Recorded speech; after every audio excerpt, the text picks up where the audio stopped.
Apocalipse capítulo 2, versículo 12. Vamos ler do versículo 12 até o versículo 17. Acompanhe na sua Bíblia. Abra o seu coração. Ao anjo da igreja em Pérgamo escreve: estas coisas diz aquele que tem a espada afiada de 2 gumes. Conheço o lugar em que habitas, onde está o trono de Satanás, e que conservas o meu nome e não negaste a minha fé, ainda nos dias de Antipas, minha testemunha, meu fiel, o qual foi morto entre vós, onde Satanás habita.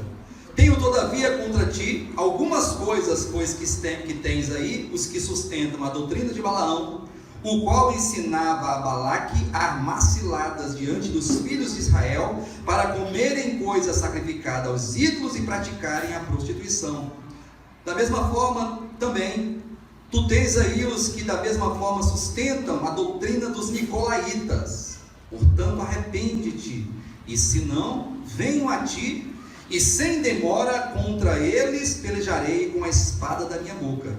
Quem tem ouvidos, ouça o que o Espírito diz às igrejas. Ao vencedor, dar-lhe-ei do maná escondido, bem como lhe darei uma pedrinha branca, e sobre esta pedrinha escrito um novo nome, o qual ninguém conhece, exceto aquele que o recebe.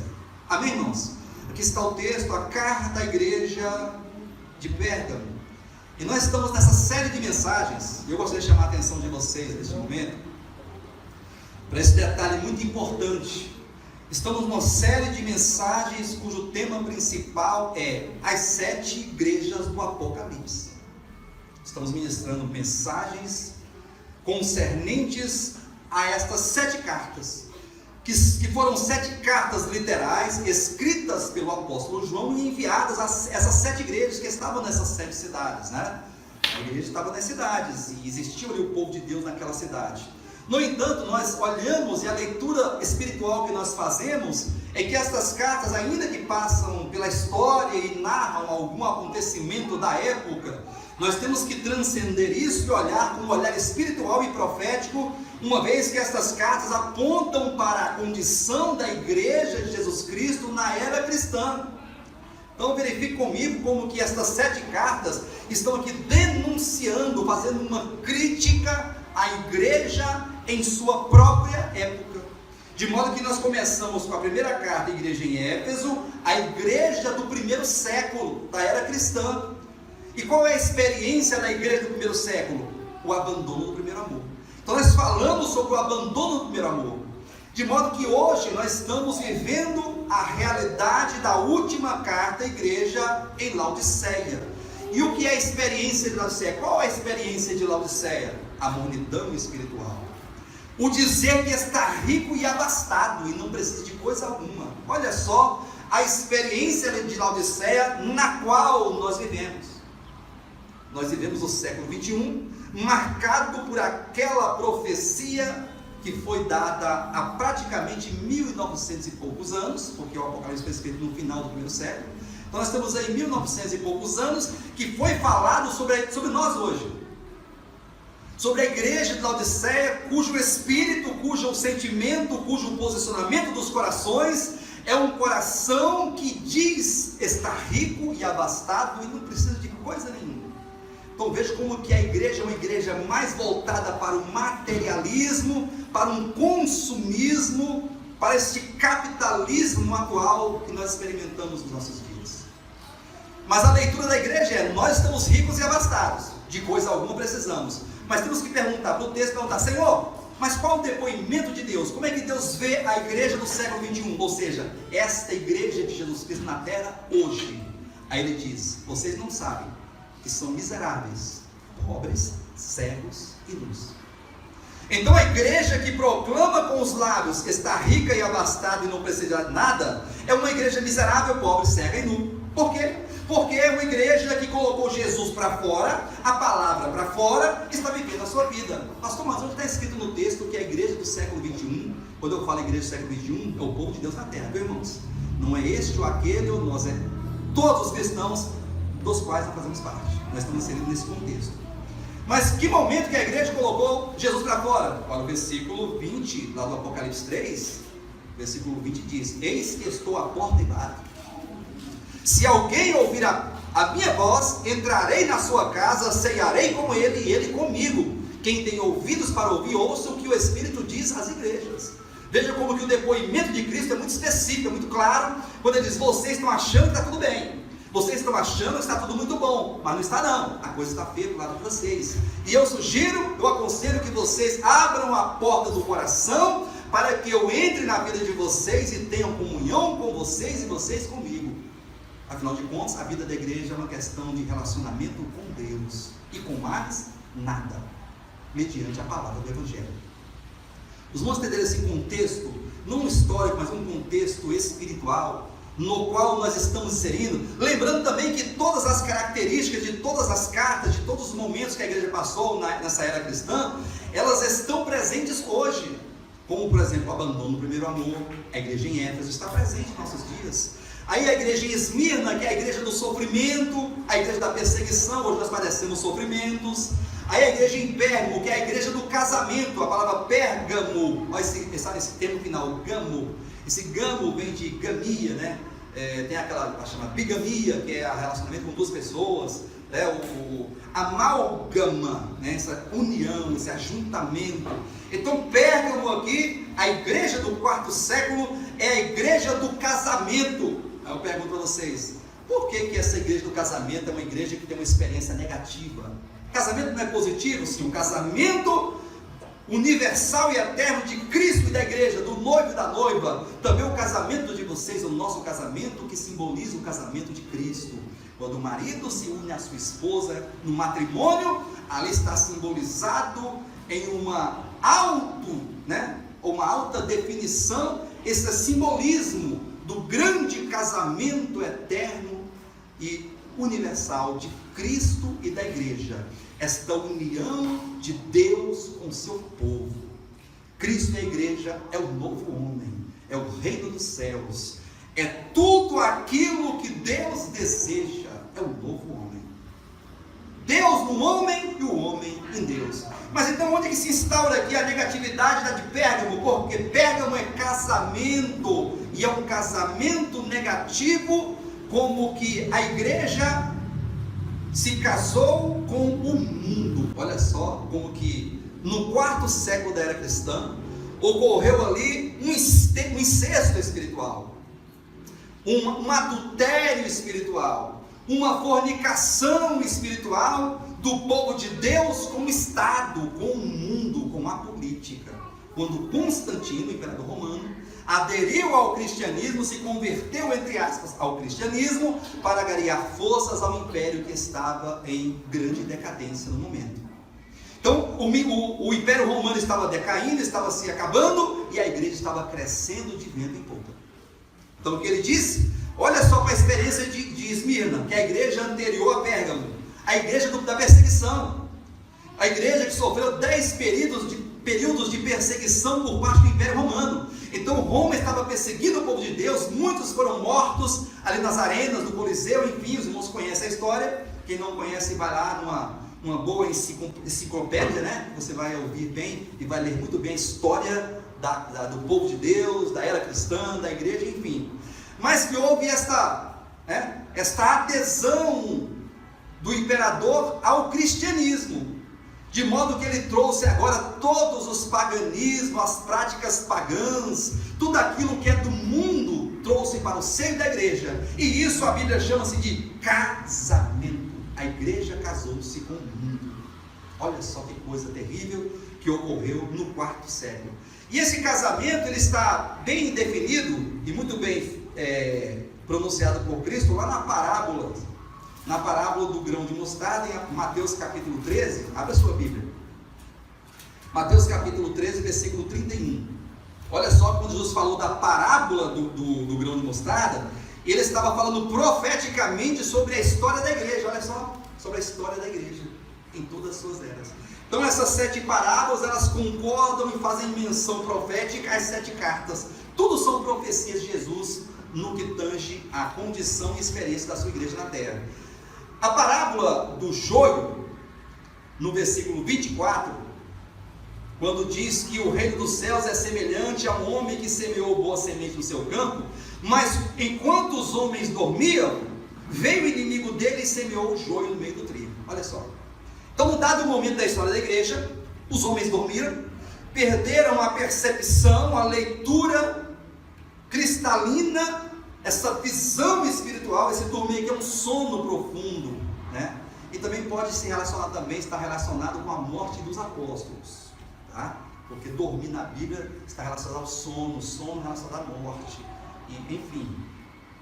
Então, quando diz, quando os homens dormiam, é fazendo uma menção à morte dos apóstolos e também a uma impercepção, a uma desatenção dos líderes da igreja que não perceberam quando veio o inimigo e semeou o joio no meio do trigo.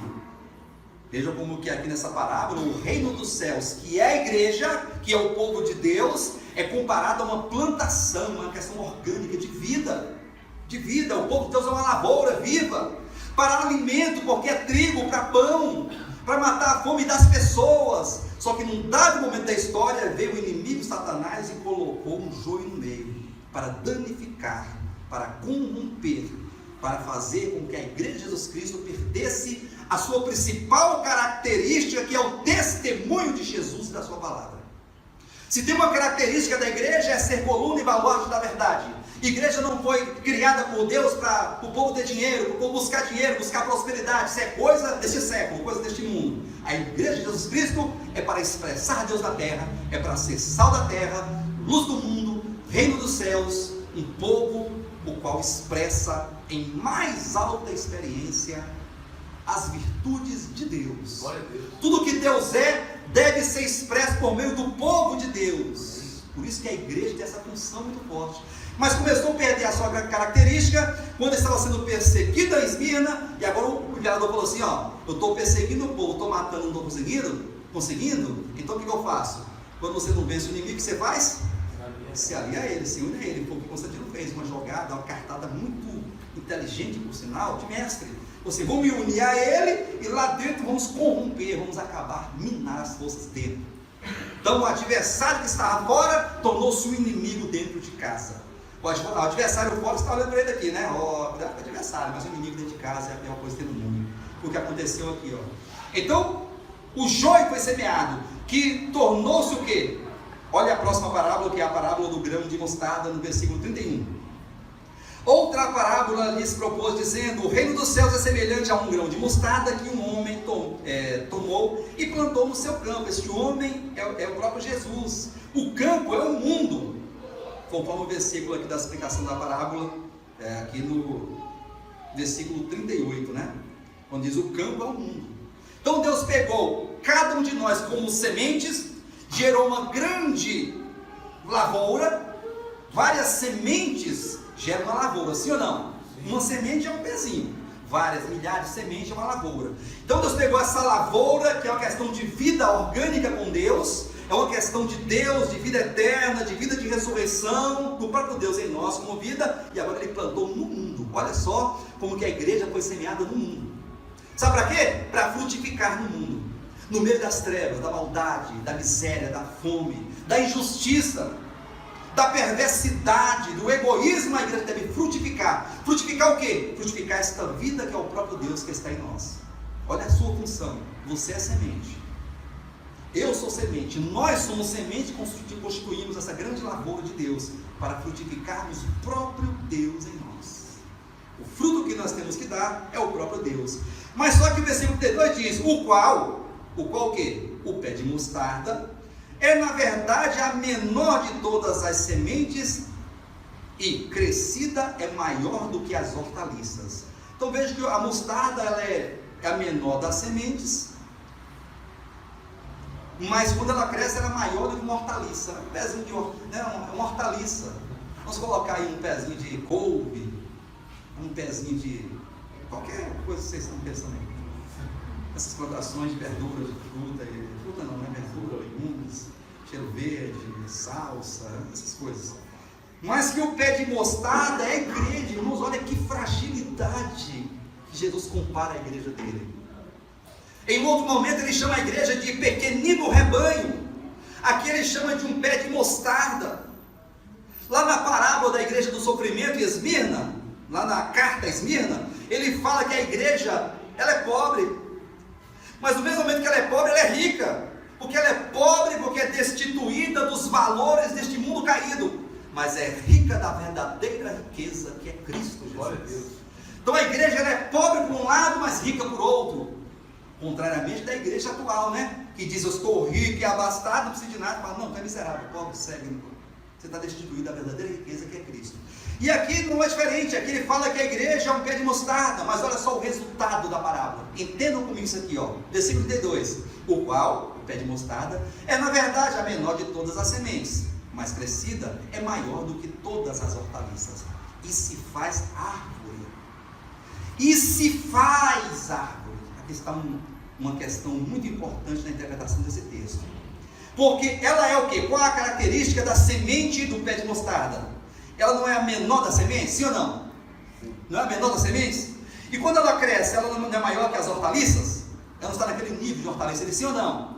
Só que fala, e se faz árvore. Quebra um princípio de vida natural da vida, e agora há aqui uma mutação exacerbada, maligna, que não tem nada a ver com o povo de Deus. Uma hortaliça, vamos colocar assim para entendermos bem, um pé de couve desse tamanho aqui, se tornou uma árvore. Contra a lei da vida, a igreja tornou-se uma grande árvore, olha só. E se faz árvore de modo que as aves dos céus venham aninhar-se nos seus ramos. Sabe o que são essas aves aqui? Essas aves aqui são demônios, que roubou, que comeu a palavra que foi semeada no coração, que foi semeada à beira do caminho, a primeira parábola lá, ó, a parábola do semeador. O semeador saiu a semear e semeou a semente, parte da semente caiu na beira do caminho, veio as aves dos céus e comeram a semente. A explicação diz, aquele que ouve a palavra do reino e não entende, vem o maligno e arrebata o que foi semeado no coração. E agora diz que essa grande árvore, essa mutação que o povo de Deus sofreu, diz respeito a um sistema capitalista mundano deste mundo, deste século, no qual nesse sistema está alojado demônios e doutrinas de demônios para corromper o povo de Deus. Pastor, essa mensagem não me cheira muito bem, não chega muito bem aos meus ouvidos, mas eu quero falar para vocês aqui. Nós estamos aqui falando do povo de Deus, muito pelo contrário, estamos defendendo o povo de Deus. Essa mensagem ela faz apologia a Deus, a igreja de Jesus Cristo e a verdade do Evangelho, e denuncia automaticamente o sistema maligno do mundo. Essa mensagem é uma denúncia à atual condição do povo de Deus, do qual eu faço parte, você faz parte, teu filho, a tua esposa, a tua família faz parte do povo de Deus, e nós estamos inseridos dentro de um contexto de corrupção e de miséria espiritual do povo de Deus. E nós não podemos nos acomodarmos e ficarmos aqui como se estivesse tudo muito bem, amém? Não.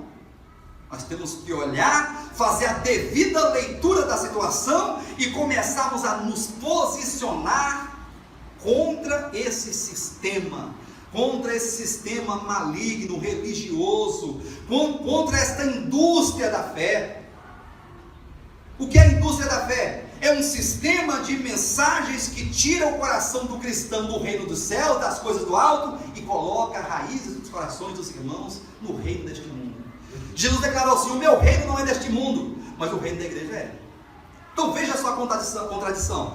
O reino da igreja é deste mundo, porque os templos estão lotados de pessoas buscando prosperidade, buscando dinheiro, buscando status, buscando posição social, buscando subir, galgar essa escada social do sucesso econômico. Campanhas e campanhas e campanhas de pessoas que estão ali para ganhar dinheiro e para melhorar de vida. Eu quero dizer uma coisa para vocês, irmãos. Deus cuida dos seus, amém? Jesus falou assim, não amontoeis para vós outros tesouros sobre a terra. Não fique investindo o teu tempo, gastando o teu tempo, a tua saúde, a tua vida, fazendo sofrer a tua família, os teus filhos, os teus irmãos, para alcançar dinheiro, não. Porque o dinheiro, o ladrão vai roubar, o ferrugem vai comer, e quando você morrer vai ficar aí para os outros pegarem. Mas amontoeis para vós outros tesouros no céu, onde a traça não come, onde o ladrão não escava e nem rouba. É um valor eterno que nunca vai se acabar.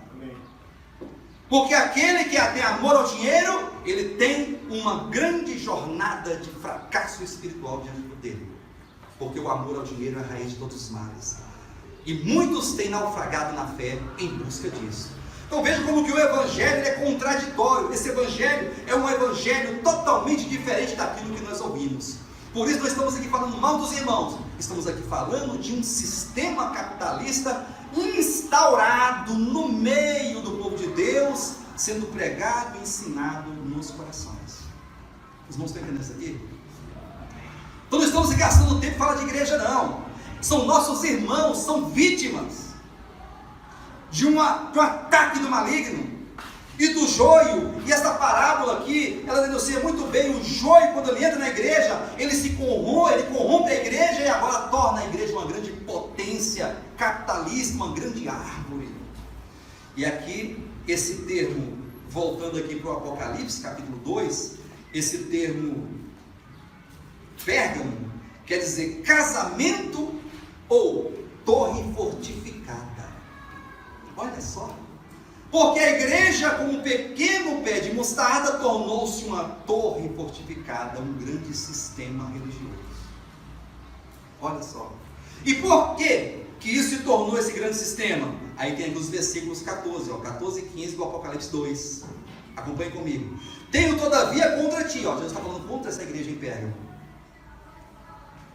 Pois que tens aí os que sustentam a doutrina de Balaão, o qual ensinava a Balaque a armar ciladas diante dos filhos de Israel, para comerem coisas sacrificadas aos ídolos e praticarem a prostituição. Olha só, primeiro ponto, quando entra o joio, aí surge o quê? Surge uma doutrina.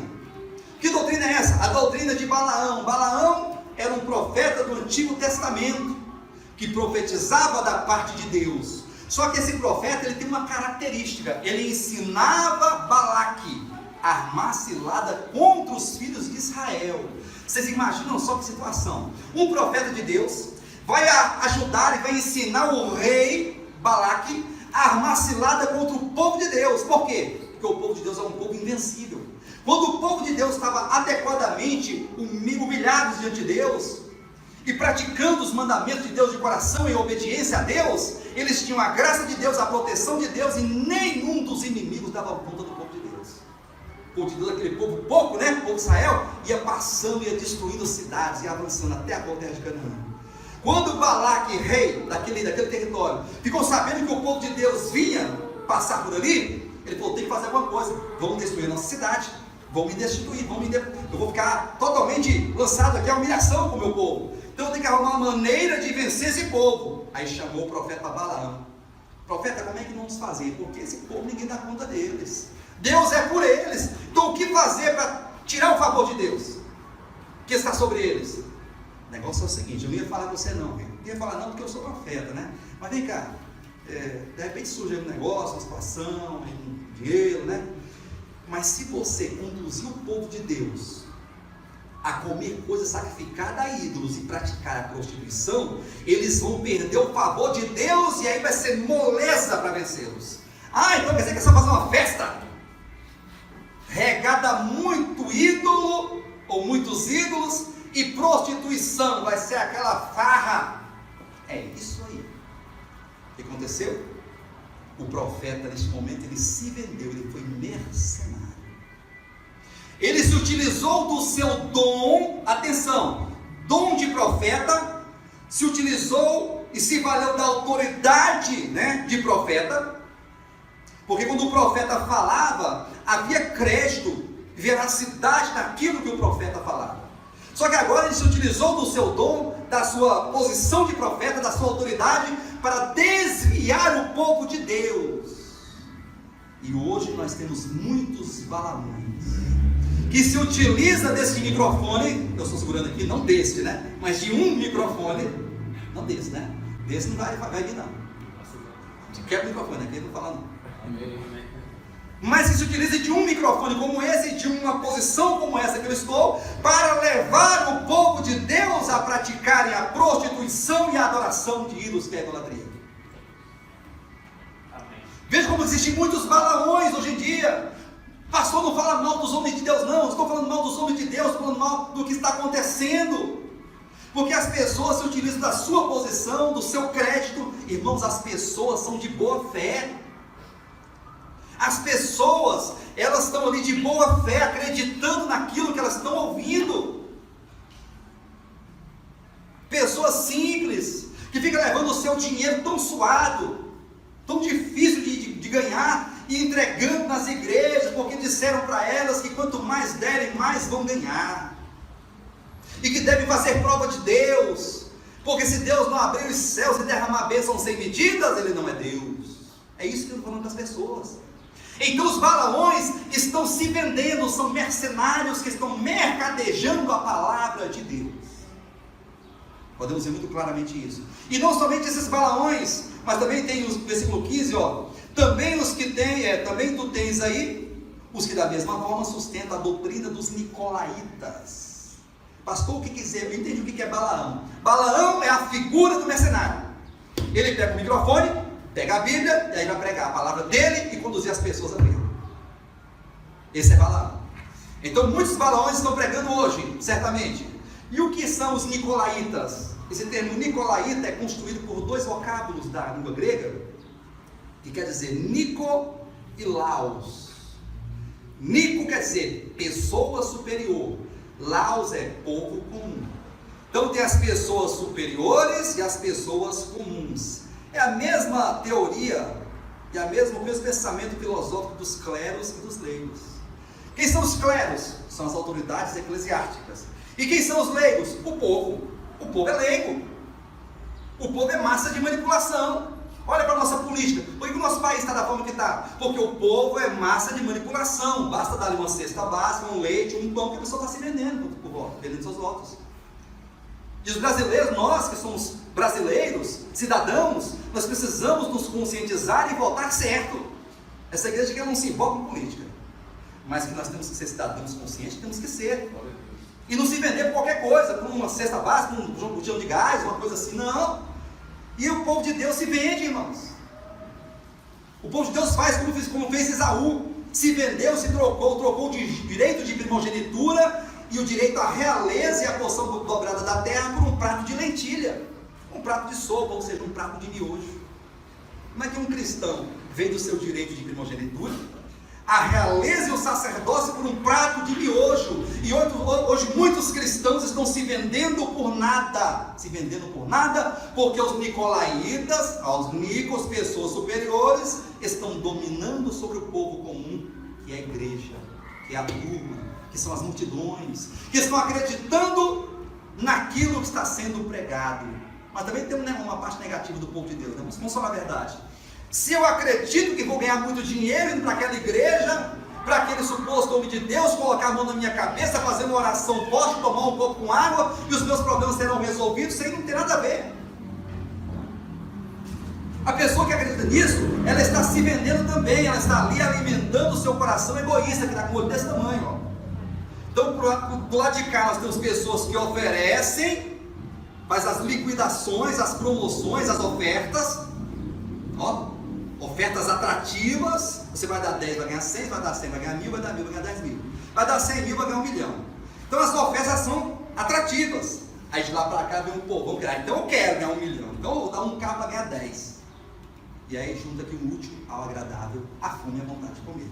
Está aqui, Então, Balaões, mercenários que se utilizam do dom para fazer o povo desviar. E depois da doutrina de Balaão surge a doutrina dos nicolaítas, aqueles que dominam, aqueles que conduzem, aqueles que são, aqueles que falam e o povo simplesmente ouve e obedece. E já viu alguém dizer assim, não fala mal do nome de Deus não. Ai de quem tocar no nome de Deus. Quem já ouviu essa palavra? Ai de quem tocar no ungido de Deus. Quem não tem isso aqui? Pois então cuidado com esse negócio. Porque o ungido de Deus, o homem de Deus, ele só tem uma coisa a mais do povo de Deus, dos irmãos: o dom da palavra. E que ele faça bom uso, porque se ele não fizer bom uso, ele vai ser cobrado. Deus vai cobrar dele, é muito caro. O valor vai ser muito alto quando ele cobrar. Só isso. Mas nós somos pessoas comuns, somos irmãos, somos amigos, somos membros do corpo de Cristo. Amém? Esse negócio de, o homem de Deus falou, a água parou. Não. O homem de Deus falou, a água parou. Não, o homem de Deus tem que falar conforme o Evangelho. Glória a Deus. E quando ele falar conforme o Evangelho, a igreja tem que reconhecer e a igreja tem que ouvir e considerar a palavra desses que pregam o Evangelho de Jesus Cristo. Glória a Deus. Por isso que os nicolaítas aqui é o povo que domina. São aqueles que falam e o povo obedece. Tem até uma música aí do Zé Ramalho, né? As músicas conhecem a música do Zé Ramalho. Vida de gado. Povo marcado, povo. Vida de gado. Povo marcado, povo feliz. O povo está marcado, ferrado, marcado. Vida de gado. E dizendo o quê? Glória a Deus, povo feliz. É isso que está acontecendo. O Zé Ramalho está falando do que está acontecendo. Ele está falando da população, né? Dos brasileiros. Mas também serve para a igreja. Porque a igreja é um povo marcado como um gado sendo tocado. E todo mundo feliz dando glória a Deus. De modo que esta carta à igreja em Pérgamo é uma carta de grande envergadura reflexiva para todos aqueles que desejam servir a Deus. Para todos aqueles que desejam e almejam por uma vida cristã vencedora, autêntica, uma vida cristã vitoriosa, frutífera. Para todos aqueles que desejam ser discípulos de Jesus Cristo, e não multidão. De multidão o mundo está cheio. E quando Jesus estava aqui na terra, as multidões eram tidas como uma coisa negativa. Jesus falava com seus discípulos e fez grandes revelações para os discípulos. Na multidão, ele falou: sabe o que é para a multidão? Vocês me procuram por causa do pão que perece. João capítulo 6, o próprio João, o mesmo João que escreveu o Apocalipse aqui, escreveu essa carta, ele escreveu lá. E diz que as multidões que tinham comido pão e peixe na noite anterior, na tarde anterior, no domingo cedinho, no dia anterior, cedinho, estava lá com Jesus. Bom dia, mestre, bom estarmos contigo aqui. Aí Jesus, jogou um balde de água fria nesse povo, falou assim: vocês me procuram por causa do pão que perece. Vocês comeram ontem pão multiplicado, peixe multiplicado, sobraram 12 cestos cheios, e agora vocês estão aqui para o café da manhã. Trabalhai pelo pão que subsiste para a vida eterna. Não fique gastando força de vocês pelo pão que perece, não. Porque nem só de pão viverá o homem, mas de toda a palavra que procede da boca de Deus. Vocês estão vindo para tomar café da manhã, para ver um show à parte, um milagre? Não! Vocês têm que vir a mim para ter vida eterna. Glória a Deus. E hoje a leitura é a mesma. O povo está lotando os templos para buscar o pão que perece, mas não querem ir a Cristo para ter vida eterna. Então a situação do povo de Deus é uma situação de muita calamidade. Aqui se tornou aqui agora um grande sistema capitalista religioso, que está dobrando muitos corações. Não é sem razão que Jesus falou aqui na parábola, em Mateus capítulo 16, Mateus 16, versículo 18, diz assim: também eu te digo que tu és Pedro. Olha só, Jesus está falando com seus discípulos, mais precisamente com Pedro, né? Também eu te digo que tu és Pedro, e sobre esta pedra edificarei a minha igreja, e as portas do inferno não prevalecerão contra ela. Eu chamo a atenção dos irmãos para uma breve reflexão comigo nesse versículo 18. Primeiro, Jesus vai edificar a sua igreja, sim ou não? Está afirmando aqui, sim ou não? Sobre esta pedra, que é ele mesmo, que é Petra, a grande rocha, ele edificaria a sua igreja. Então nós temos aqui um edificador, sim ou não? Me ajuda aí. Temos um edificador, sim ou não? Sim. Aquele que vai edificar. Temos um objeto de edificação, que é a igreja, que somos nós, sim ou não? Sim. E temos uma problemática: as portas do inferno. Os irmãos concordam comigo?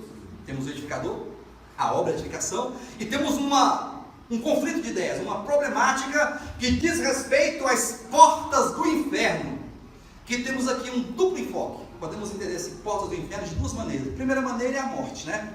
A morte que nos separa desse mundo, essa morte, né, natural, que nós sofremos, que é fruto do pecado, que é resultado da queda, mas que no fim a morte não vai tragar, não vai segurar os cristãos lá, porque todos aqueles que crerem em Jesus hão de ressuscitar para a vida eterna. Então as portas do inferno, nesse sentido imediato da palavra, que é o Hades, que é o inferno, não vai prevalecer, não vai conseguir segurar, porque quando soar a voz do arcanjo e a trombeta for tocada, os mortos ressuscitarão com Cristo, e o que é mortal será revestido da imortalidade, e o que é corruptível será revestido da incorruptibilidade.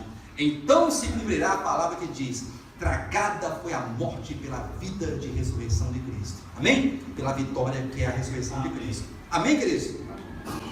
Só que tem a segunda maneira de ver isso aqui, que é uma maneira mais de experiência, mais prática nos dias de hoje. Porque se a morte é consequência do pecado, temos a grande morte que está dentro do homem.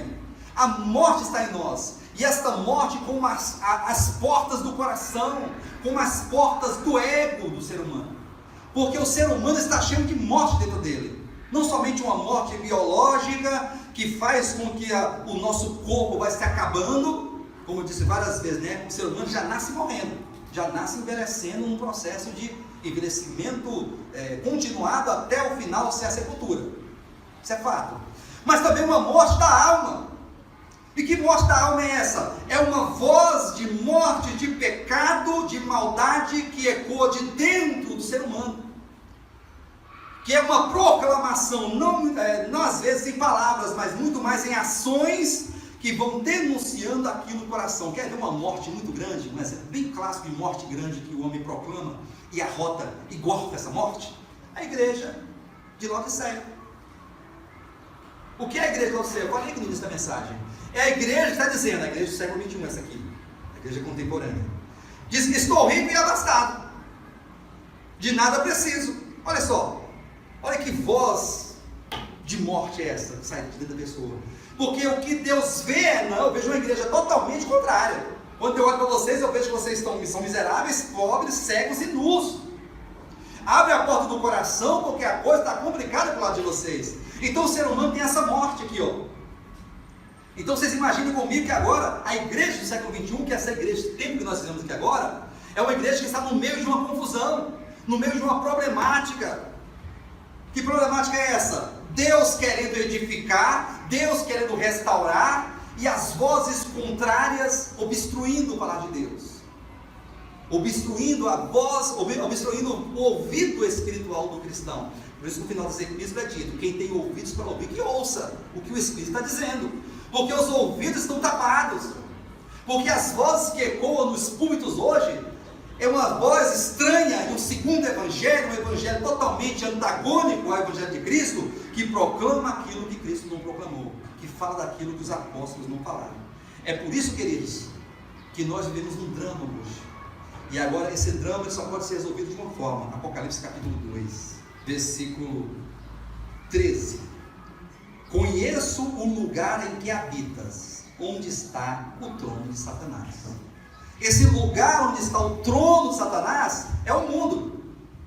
Lembra que eu disse para os irmãos aqui que Deus semeou a boa semente no mundo? Que Ele gerou, que Ele constituiu uma grande lavoura de trigo e a plantou no mundo? Os irmãos lembram essa palavra?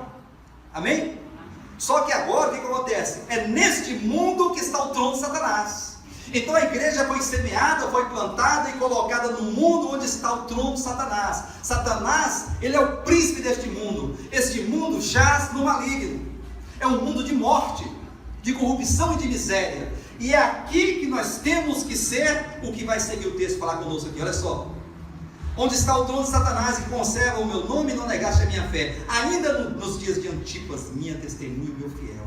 Então é neste mundo que Deus deseja por Antipas. Diga comigo assim, Antipas. Sabe o que significa Antipas? Olha o termo, começa anti, contrário a. Lembra do anticristo? Anticristo, contrário a Cristo.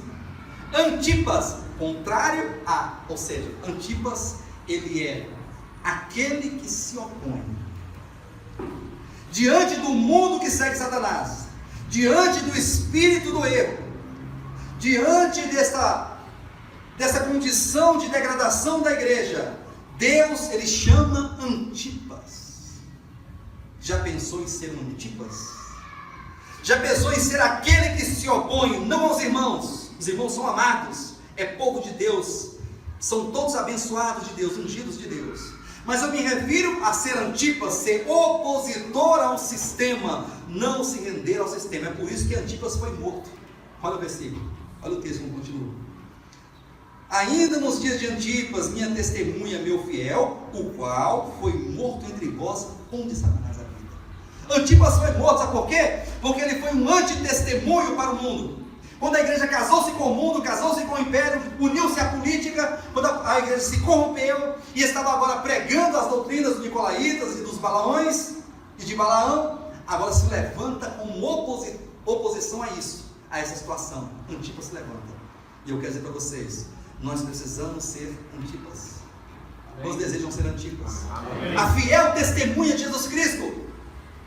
Apocalipse capítulo 1, versículo 4, diz assim: João, as 7 igrejas que se encontram na Ásia, graça e paz a vós outros da parte daquele que é, que era e que há de vir, da parte dos 7 Espíritos de Deus que se acham diante do trono, e da parte de Jesus Cristo, a fiel testemunha. Diga comigo, Jesus Cristo, a fiel testemunha. Jesus Cristo, a fiel testemunha. Jesus como a cabeça da nova criação, como a cabeça do novo homem, como o Senhor dos senhores e Rei dos reis, Ele é a fiel testemunha do Pai. E agora Ele deseja que nós sejamos testemunhas de Cristo. Jesus testemunhou do Pai, e agora nós precisamos testificar e testemunhar de Cristo e da vontade eterna de Deus. Amém. Ser Antipas é ser testemunha de Jesus, é não concordar com esse sistema, é não se curvar ao sistema, é colocar no seu coração o desejo de estar do lado de Deus e ser por Deus. Por isso que Antipas foi morto, como também foi morto ali, né? O irmão, o primeiro mártir do Novo Testamento, Estevão, ele foi morto porque declarou em alto e bom som aos fariseus e escribas que Deus não mais habitava naquele templo. Deus não habita nesse templo de vocês. Deus habita no espírito de todos aqueles que creram, porque aqueles que creram constituem a casa de Deus, o santuário do Deus vivente. Por isso ele foi apedrejado até a morte. Apedrejado até a morte. Antipas foi morto naquele tempo. Antipas era fiel testemunha. E eu quero dizer para os irmãos que nós precisamos ser Antipas. Deus deseja nesse tempo, no tempo que se chama hoje, de Antipas, de pessoas que são contrárias às coisas onde Satanás habita, contrárias às coisas do mundo, contrárias aos princípios do mundo, contrário ao curso do mundo, ao espírito desse século, a esse espírito religioso que está pairando nos corações da maioria dos cristãos. Os irmãos estão entendendo, queridos?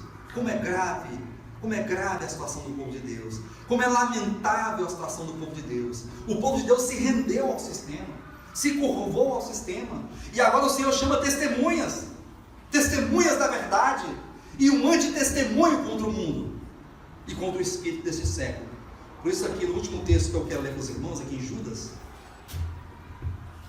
Judas é um livro antes do Apocalipse, só tem um capítulo, e eu quero ler aqui o versículo 3 e o 4, diz assim: Amados, quando empregava toda a diligência em escrever-vos acerca da nossa comum salvação, olha só, olha o que Judas está falando para nós. Amados, quando eu empregava todo o meu esforço, toda a minha diligência em escrever-vos acerca da nossa comum salvação, foi que me senti obrigado a corresponder-me convosco, exortando-vos a batalhar diligentemente pela fé, que uma vez por todas foi entregue aos santos. Olha a advertência do servo de Deus. Eu exorto vocês a batalharem diligentemente pela fé que uma vez por todas foi entregue aos santos. Esta fé aqui é o arcabouço do Novo Testamento, esse conjunto de verdades do Novo Testamento. A fé, um conjunto de verdades, a doutrina dos apóstolos, o Evangelho de Jesus Cristo. Esse Evangelho ele foi entregue uma vez por todas aos santos, a nós, a Igreja de Jesus Cristo, e agora ele diz que nós temos que batalhar diligentemente por isso. É uma luta, é uma batalha em defesa da verdade de Deus. Mas por que, pastor, que tem que batalhar? Olha o versículo 4. Pois certos indivíduos, tem coisa mais clara que isso aqui? Pois certos indivíduos se introduziram com dissimulação, os quais desde muito foram antecipadamente pronunciados para esta condenação, homens ímpios que transformam em libertinagem a graça de nosso Deus e negam o nosso único soberano e Senhor Jesus Cristo.